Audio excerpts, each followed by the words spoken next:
Salamat sa kapangyarihan ng mahiwagang hangin.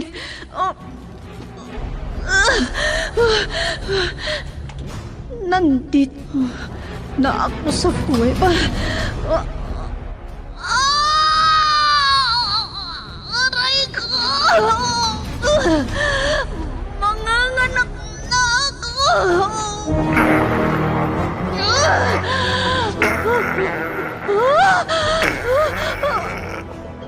Bayawak!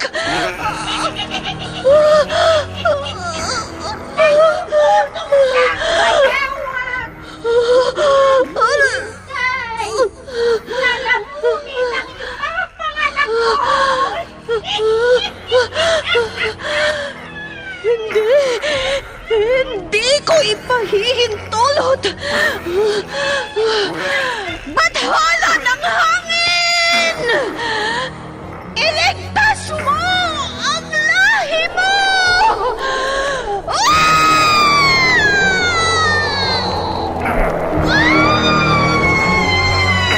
Bakit hindi mo sinakmal ang sanggol? Ikaw, bayawak!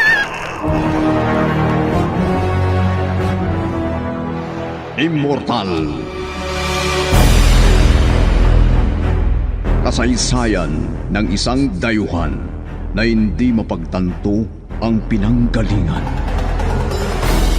Punong-puno ng pakipagsapalaran ang kanyang buhay mortal sa likuran nang hindi niya alam ang kanyang pagkakakilanlan. Ano ang kanyang pakay sa mundo ng tao?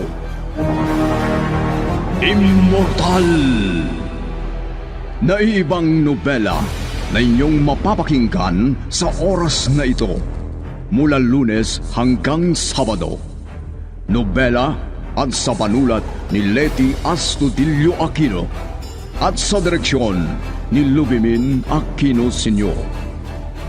Mula sa Lovelet Artist and Talent Center Drama Productions, handog sa inyo ng #1 and most trusted radio network in the country, Bombo Radio Philippines. Basta Radio Bombo!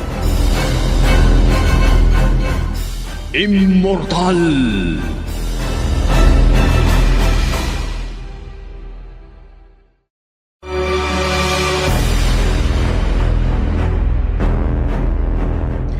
Ang nakaraan, pinagsabihan ni Masa si Ador habang nasa ospital ang huli. Nag-alala rin si Madam Shona sa mga napapansin nito kay Gadon dahil may nangyari sa pamilya nila sa nakaraan at baka maulit ito.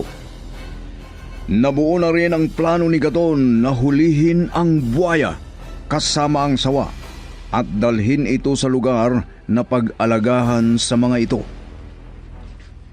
Samantala, hindi nakaligtas si Marlon sa mga pagmanman ni Artemio. Alam na Artemio na naguguluhan si Marlon sa kanyang mga napapansin. Ngunit sinabi niya sa sarili na hindi pa dumating ang oras upang patunayan kay Marlon ang mga napapansin nito. At ngayon, narito ang karugtong ng nobelang pinamagatang Immortal.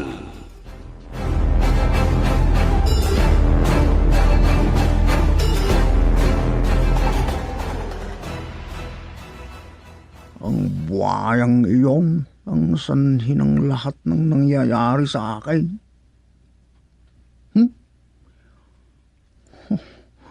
Naglalakad ako ngayon sa ilalim ng hanging bridge.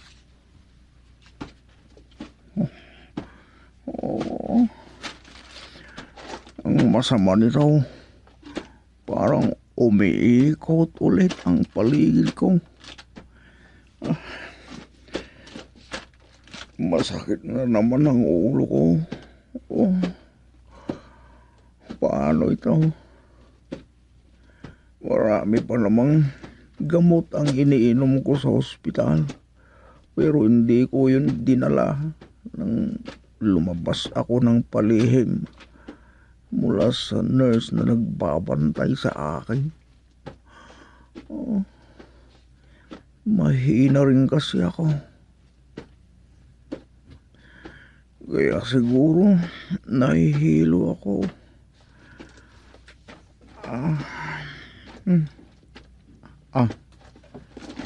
May babae doon sa may ilaw. Oo, babae.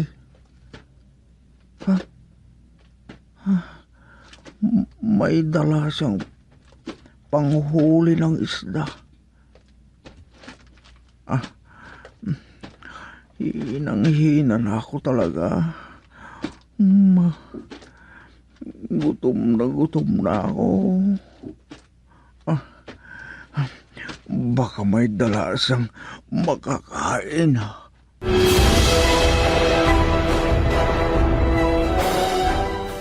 Oh, para kang babagsak na, kuya. Pakiusap, ading. Kung may dala kang pagkain, pahingin naman sa akin. May dala kong nilagang saging. Heto, may dala rin akong tubig. Ay naku, salamat. Gutom na talaga ako.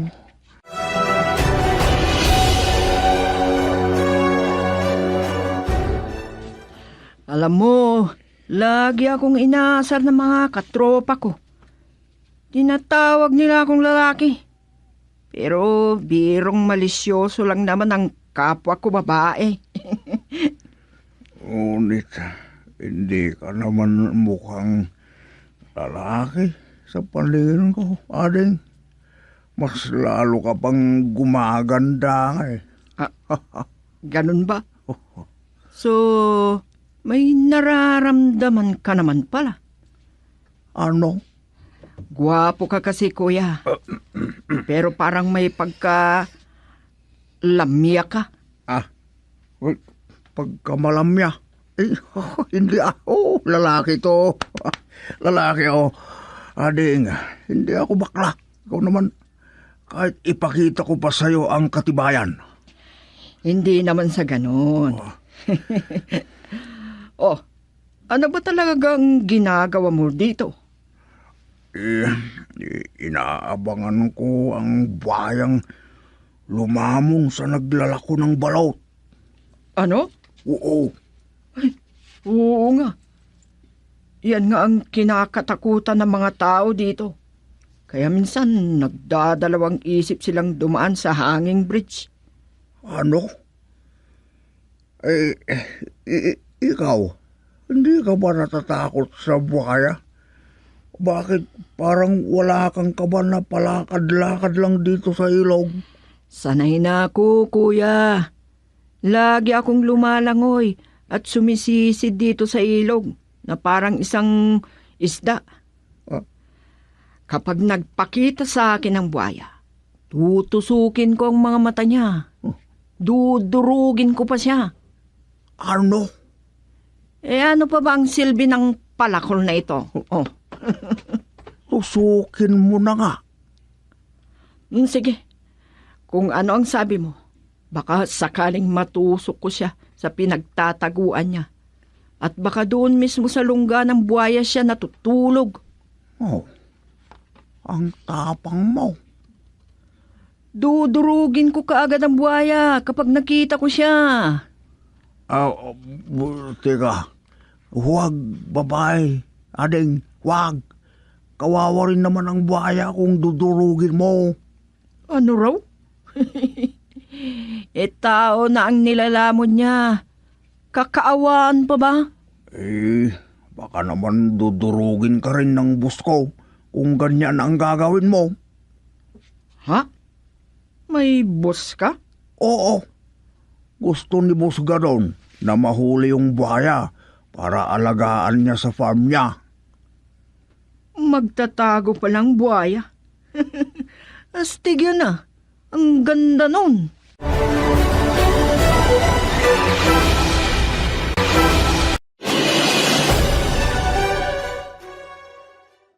Wala na, sir, yung matandang babae nung bumalik po ako sa gate, sir. Dahil hindi totoong nakatira rito yun. Impostor lang, Marlon. Ano? Nagpapanggap lang yun. Isang masamang nilalang. Nilalang? Parang hindi nga tao ang kausap ko, sir. Matalino ka talaga, Engineer Marlon. Ha? Yan ang dahilan kung bakit gusto kitang laging kasama. Kaya manatili ka dito sa bahay ko. Sir? Darating din ang oras na malalaman mo ang lahat. Hanggang ngayon, hindi ko pa rin lubos maunawaan kung ano ang ibig sabihin ni Sir. Matalino raw ako. Pero tama ang sinabi niya. Sa bagay, naniniwala akong malaki ang tiwala niya sa akin. Dahil kung wala siyang tiwala, hindi naman niya ako patitirahin pa rito pagkatapos ng kontrata namin sa pagpapagawa ng malaking bahay niya. Sino kaya itong tumatawag? Hindi naman nakasave sa cellphone ko. Sagutin ko na nga lang. Hello? Ikaw pala, Riani. Hindi kita agad nasagot dahil wala sa phone book ang number mo.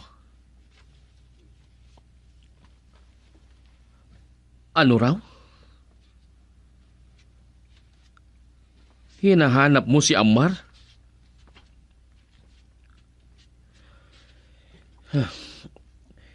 Hindi ako sigurado kung kasama siya ni Sir. O sige, hayaan mo. Susubukan kong kontakin si Sir. Tatawagan na lang kita pag may nalaman ako. O sige. Bye, Riani.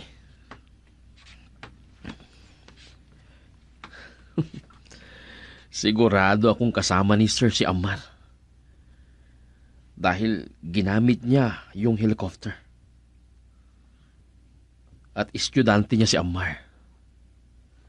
Kaya tiyak, si Ammar na ang nagpipiloto sa helicopter.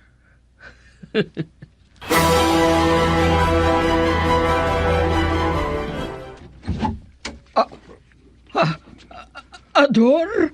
Ay, patawarin ninyo ako, madam. Nandito na ako. Ikaw talaga, Ador?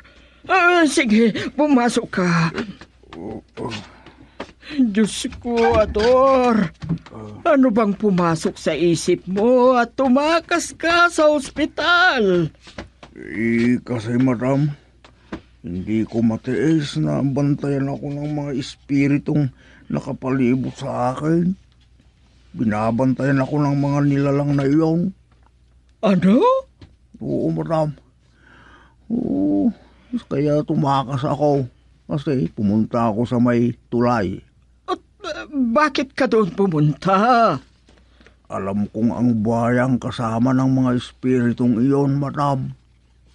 Alam kong hindi ako pababayaan ng buhaya. Kaya gusto kong harapin siya. Pero hindi ko na siya hinintay. Diyos ko naman, Ador. Parang binabaliwala mo ang buhay mo. Hindi mo ba naisip na baka ikaw naman ang lamunin ng buhaya? Oh, ay nako. Hindi mangyayari yan, madam. Ano raw? Oo, madam. Hindi ako matatakot sa buhaya kasi kaibigan ko na siya. Ay, Diyos na mabagin. Oh, Nababaliw na yata talaga ang isip niya. oh, madam. Lagi na lang ba akong pagbabantaan, madam? Ay, nasaan nga pala si Sir Gadon? Hindi mo ba siya nakita sa gilid ng tulay? Ah, nandun siya? Oo, baka nahuli niya yung buhaya. Kung hindi mo siya hinintay nang sabay kayong lumabas. Ano? Ano kaya ang sinabi ni Sir? Bakit hindi niya ako hinintay para sabay kaming lumabas? Madam, tatawagan ko si Sir. Nag-aalala si Madam Sona sa pagbalik ko sa may tulay.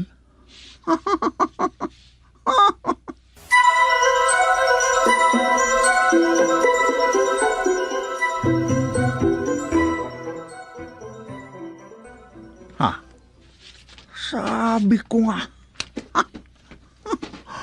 tila bumuka ang pinto ng klosuban na ito. At nako, parang nabuhawi o naipo-ipo ang buhangin dito.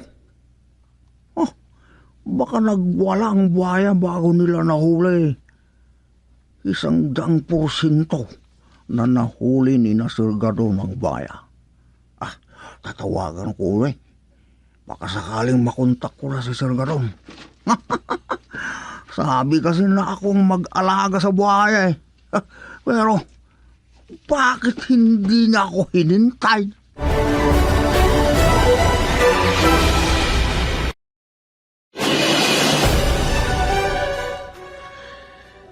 Naglanding ang helicopter ni Sir sa rooftop. Kanina pang paikot-ikot sa bubong ng bahay. Talagang kasama ni Sir si Amar na nag-i-ensayo sa helicopter.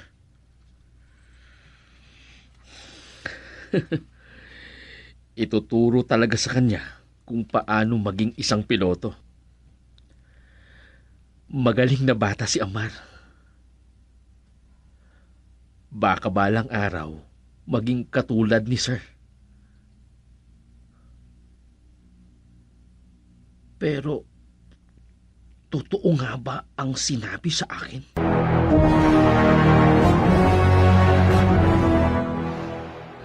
Sabi ko na nga, si Amar ang nakaupo sa upuan ng piloto. Nag-uusap sila ni Sir. Parang nagpapaliwanag si Sir. May ipinapakita siya kay Amar.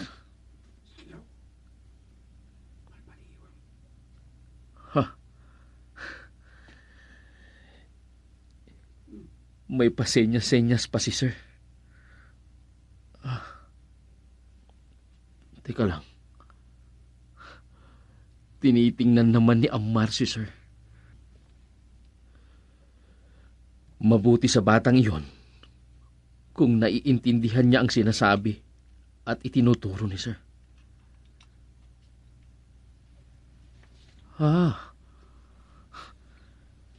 Nakakapanibago.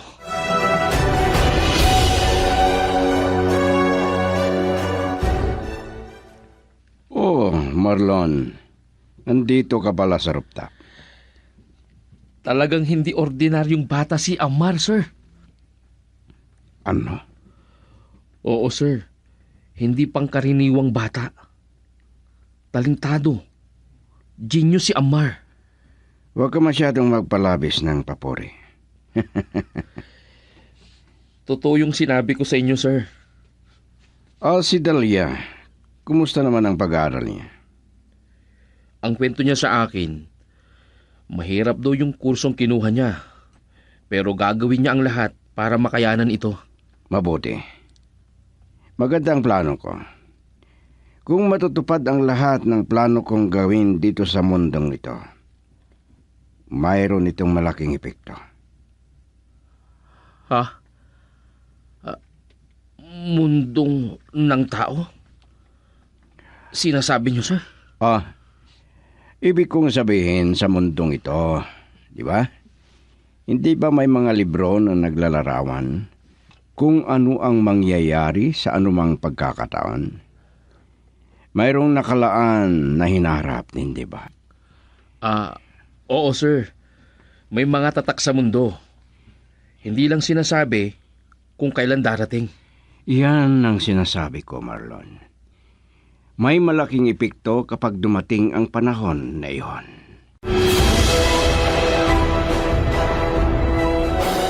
Amar anak, kinakausap kita. Bakit hindi ka sumasagot? Ay, kaya pala, hindi nakikinig sa sinasabi ko. Kasi, naka-headphone. Hindi rin napapansin na binuksan ko ang pintuan ng kwarto niya. Ay, nagsusulat ng mabilis sa kwaderno niya na ibinigay sa kanya ni ninong niyang Artemio. Hindi ko na siya aabalahin pa. Ay,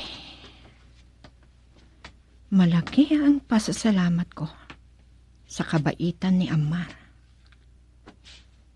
Hindi siya tulad ni Aris na laging inaaway ni Ate Masa mula nung pagkabata niya.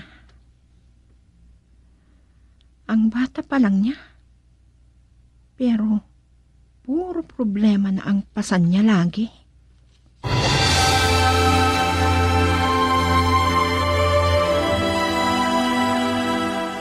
Nagtataka ka kamo, Masa? Opo, madam. Mas lalo akong nag-alala kasi 2 araw na at hindi pa dumarating sila Sir Gadon at Ador. May biniling lupa si Gadon na gagawin daw niyang farm. Yun lang pala. Saan kaya ang banda yun, madam? Hindi niya sinabi sa akin. Sekreto pa raw. Sekreto, madam? Oo. Ayaw niyang sabihin sa akin kung ano talaga ang plano niya roon. Alam kasi niyang madali akong kabahan. Madam. Hindi ka na iba sa akin. Kaya nga, wala akong maitago sa iyo. Ay, lagi na lang akong balisa. Mula pa nung magsimula ang problema tungkol sa buhaya. Ay, oo nga, madam. Paano kung naabutan sila ng buhaya? Yan din ang iniisip ko. Baka nga hindi pa sila makauwi dahil abala sila sa buhaya na yun. Naku, sana nga walang masamang mangyari sa kanila. Pero paano na lang kung kinain na sila ng buhaya? Ay, Diyos na maawain. Ilayo mo sila, Diyos ko. Huwag po kayong mag-alala ng sobra, madam. Nakakasama sa inyo. Kung minsan kasi sa mga sinasabi mo, lalo akong natatakot.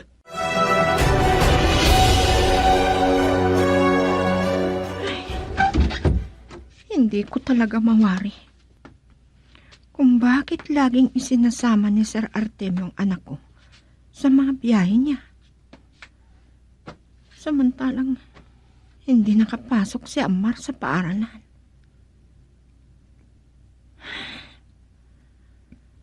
Ano kaya talagang dahilan? Nalilito ako sa sinabi ni Dalia. At tama nga siguro si Dalia.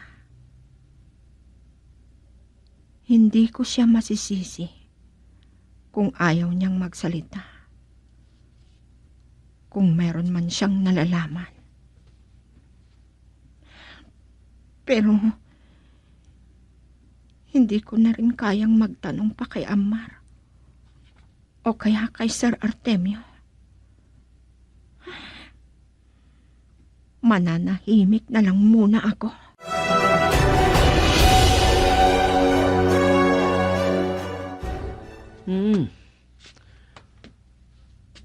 Ang akala ko yung helicopter ng kumikislap kanina. Meron nga bang helicopter doon?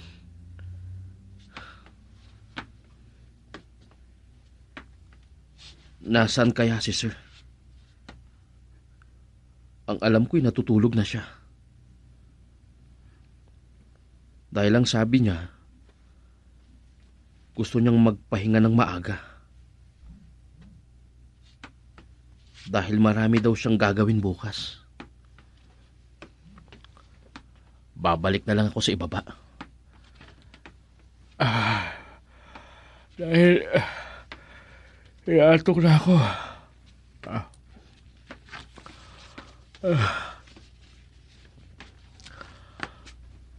Ano kaya ang dahilan? Bakit hindi pa rin mapanatag? At hindi pa rin ako makatulog?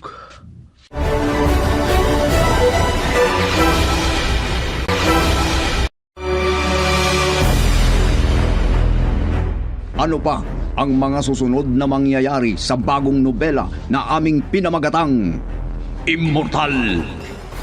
Nobela at sa panulat ni Leti Astudillo Aquino at sa direksyon ni Luvimin Aquino Sr. Mula sa Lovelet Artist and Talent Center Drama Productions, inihandog sa inyo ng #1 and most trusted radio network in the country, Bombo Radio Philippines. Basta Radio Bombo!